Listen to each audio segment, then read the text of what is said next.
veio dar uma aula de barroco aqui em Ouro Preto. E eu não conhecia a cidade, fiquei profundamente impressionado. Eu lembro que eu fiquei com a lembrança dos telhados, né, de Ouro Preto e das igrejas. E o professor Heber, por causa dele eu fui estudar literatura, por causa dele eu acabei me tornando um escritor, me falou, né, da alma barroca de Ouro Preto. Na verdade, Ouro Preto não tem um escritor barroco, porque o barroco, né, nas artes plásticas, da arquitetura, é um barroco tardio, né, que tinha acontecido há mais de um século na Europa. E aqui ele é correspondente na literatura do classicismo, né, que é a literatura dos poetas inconfidentes, que tem uma matriz clássica. E então, o barroco que nós estudamos foi de um autor baiano, que era o Gregório de Montes Guerra, que foi, né, bem um século antes do barroco aparecer aqui em Ouro Preto, mas ele já expressava, né, essa dicotomia do nome barroco, dividido, né, entre o espírito, a alma e o corpo. Né? O Gregório de Matos era um autor que, ao mesmo tempo que ele fazia louvores à Virgem, ele também era um autor quase pornográfico na obra dele, que não era a obra oficial. Então eu lembro que veio com essa ideia, né, de Ouro Preto de ser essa cidade com essa alma conflituosa, e que acho que vai ser para sempre barroca, quando a gente vê essa cisão, né, entre o que há de espiritual e toda essa... Ouro Preto foi uma cidade, né, muito rica, tinha ouro, teve muitos conflitos políticos e ao mesmo tempo teve artistas, né, tão ímpares, tão únicos no mundo, como foi o Aleijadinho, um dos maiores escultores da história da humanidade. Então, essa minha paixão por Ouro Preto, que passa, né, por essa minha primeira vinda à cidade, e este almoço que nós temos depois dessa aula sobre o barroco, nós vimos almoçar aqui em Chafariz. Então, o Chafariz, que agora, né, eu retorno a ele faz parte, né, de um momento muito especial, muito decisivo na minha vida. Mais tarde, né, eu estudei letras porque eu gostava de literatura, eu não pretendia dar aulas, como eu dei pouquíssimas aulas, mas eu tentei trabalhar com editoração. Eu fui estudar na França, eu me formei em editoração pela Universidade de Paris, e foi onde eu descobri a literatura, e no caso a literatura infantil, foram meus primeiros livros, porque na França eu estagiei em revistas. No meu curso eu teria que fazer estágios, e eu procurei as editoras, e as editoras que me aceitavam foram as revistas que faziam textos, né, para crianças. Então eu trabalhei numa editora católica e numa editora comunista, e tive uma visão, né, dessa ideologia de como as pessoas prezam as crianças e que me aceitaram, né, um estrangeiro como estagiário, porque eles também acreditavam, né, que a literatura infantil tinha que se difundir pelo mundo. Há vários países do mundo, né, que não têm o que eles têm são traduções de outros países. O Brasil é um país que tem uma literatura infantil muito forte, porque nós tivemos Monteiro Lobato, que foi um precursor dessa literatura entre nós.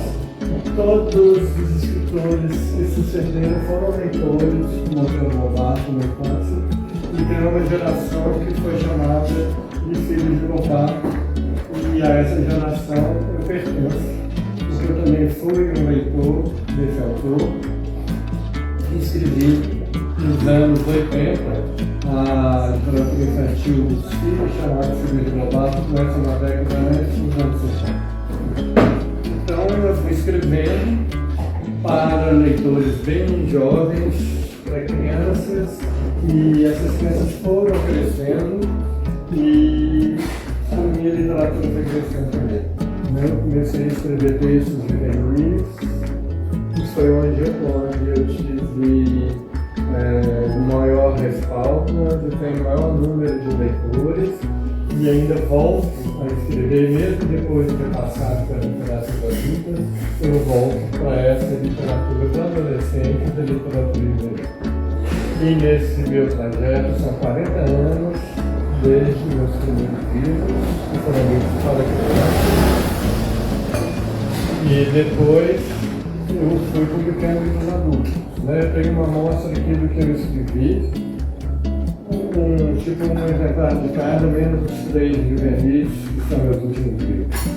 Então eu passei a escrever romances também para adultos, aqui eu trouxe Um Homem Delicado, microcontos, que são contos de 200 parágrafos, tem grupos, e esse aqui eu publiquei quando eu fiz 70 anos, e ele se chama A Rede da Memória. São as minhas memórias de várias fases da minha vida, escritas em um parágrafo. São 71 contos. E o ano da Copa,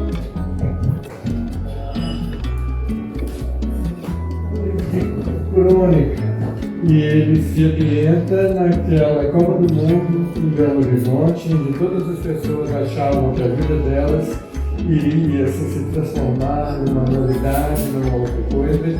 Então eu criei 8 personagens com a expectativa da Copa, que termina na grande, mais do que uma frustração, numa grande humilhação para o futebol do Brasil e na época do país inteiro. Então o sonho dessas pessoas vira um pesadelo.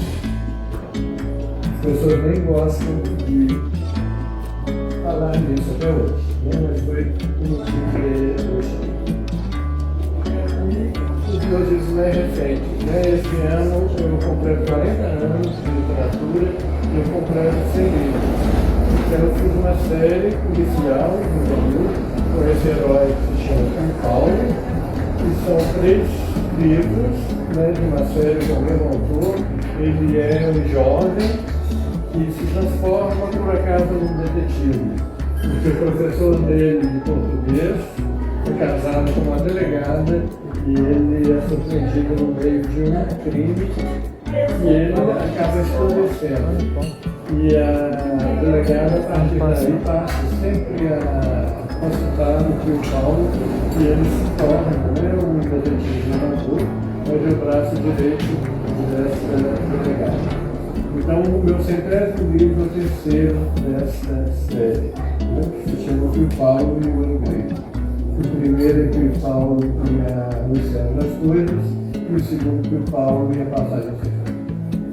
Essa é, então, uma síntese do meu trabalho literário, e está situado agora com vocês. E caso vocês queiram conversar comigo, que tem alguma pergunta, eu responderia com uma pergunta.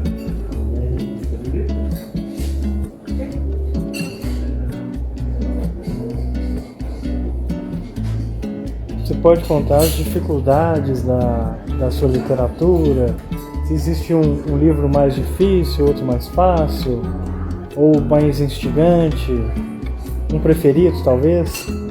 Olha, é difícil. O preferido acaba sendo sempre o mais recente, porque eu acho que ele traz a experiência dos outros, de tudo aquilo que eu aprendi a fazer nesse tempo. Um amadurecimento, um aperfeiçoamento. Chega o seguinte, ele passa a ser um livro preferido, porque ele reflete isso.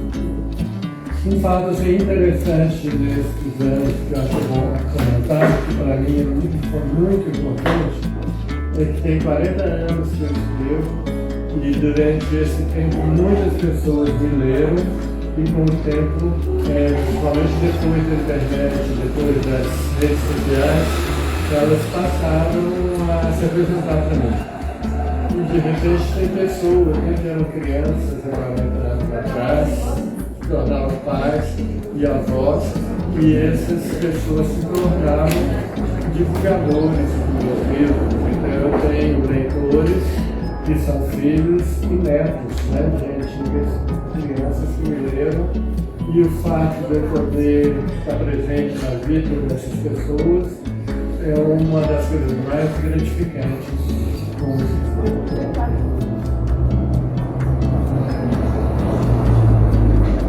E sobre Ouro Preto, você já pensou em escrever algum tema? Sobre Ouro Preto, Um inédito? Não, eu escrevi uma tese de doutorado. Sim, mas uma literatura... Eu menciono Ouro Preto no livro de uma menina que veio do Brasil, que é uma série. Para cada série tem um menino dentro da vida escolar, e é o livro da 8ª série. Chama Marika e a 8ª série.